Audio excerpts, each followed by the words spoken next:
Okay, so all that's left to do now is to create the product details component, which is this all over here. So what I'm going to do is after the advert, I'm just going to render a product details component, which we need to create.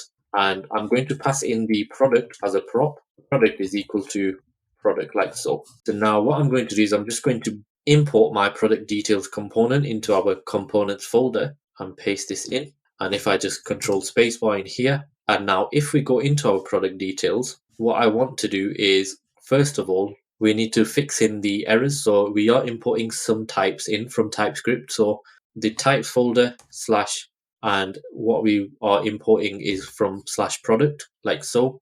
And I'm just going to fix this error here. So product of type is going to come from our product type from the relevant type file. We do have a review component that we need to create as well. So I'm just going to comment this one out for now and also comment out the reviews in here as well. So now if I save all and go in here, we now have an image being rendered, the product details, which is the snapback with the price, the category and the description. The add to basket button is the component we made earlier on where we pass in the relevant props. So if we click add to basket, as you can see, this is adding to the basket. So because we made that reusable add to basket component, we can now use it across the application, which is working correctly. So we are getting access to the product. We are defining the types. So iProps is going to be product detail props, as you can see there. And then we also need to update that in here. We are console logging the product. We are getting that back. So I'm just going to delete that for now. And everything is working correctly. So that is fine. What I also want to do is get access to these reviews. So if I save, there won't be any reviews because I don't think this product has any. So if I inspect and check this object, as you can see, this is empty, so there is nothing in here. But if there is something in here, we need to handle that with the review component. So what I'm going to do is, first of all, this review section, we're only going to render it if there is a length greater than 0. So add this in, and then we also need to close this off. So just like so. So now what will happen is if the review has no length in the array, then this section will not show. So all I'm going to do now is bring in the review component as well. So if I copy that and paste it in my components, so the review component is all UI based, so we will just leave that as it is. But essentially we are passing in the product review and the rating as props. So in my product details, we just need to import the review component like so. And then also in my review component, we need to update some errors. So the review type, if I do control space, and that's coming from the types of product. So now if I save all, as you can see, this product doesn't have a review. Therefore, we won't be showing it or displaying it. If I went back and clicked through to a long sleeve tee, for example, this product has a review and we are rendering it on the page.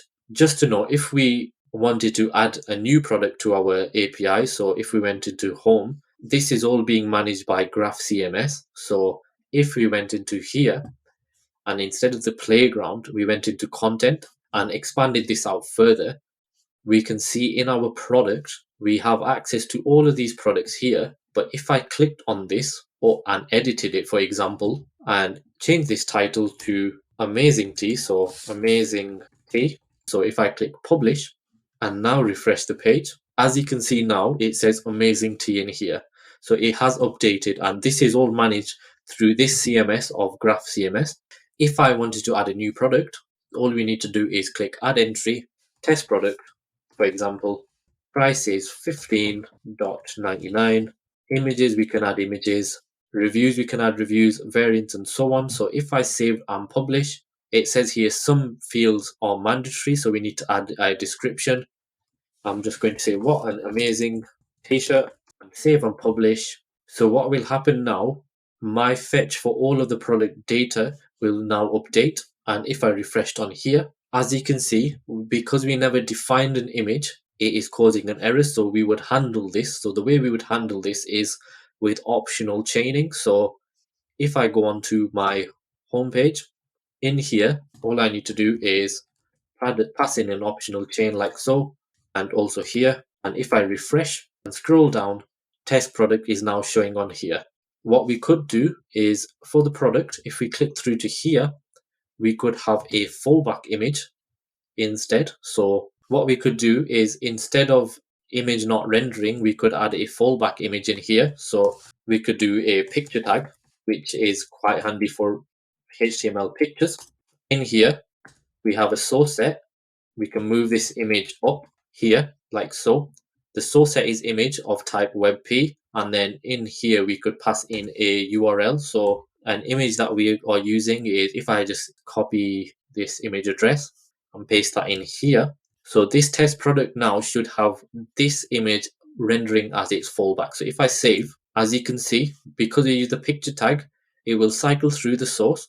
So we can define multiple sources with a picture tag. If that doesn't work, we have a fallback in here, and the fallback is this asset over here. So now, as you can see, this is our complete build. We are using Graph CMS, which is an amazing tool to be able to add multiple products to our store, and we can manage our products this way, which is quite handy. We are using GraphQL to fetch the data from our API in our Graph CMS and is connected in our Next.js application. We have also used React Redux to handle our user state and also our cart state. And also we have been able to add in Firebase authentication to this app as well. And to top it all off, we are using Next.js, which is a framework built on top of React, along with TypeScript also.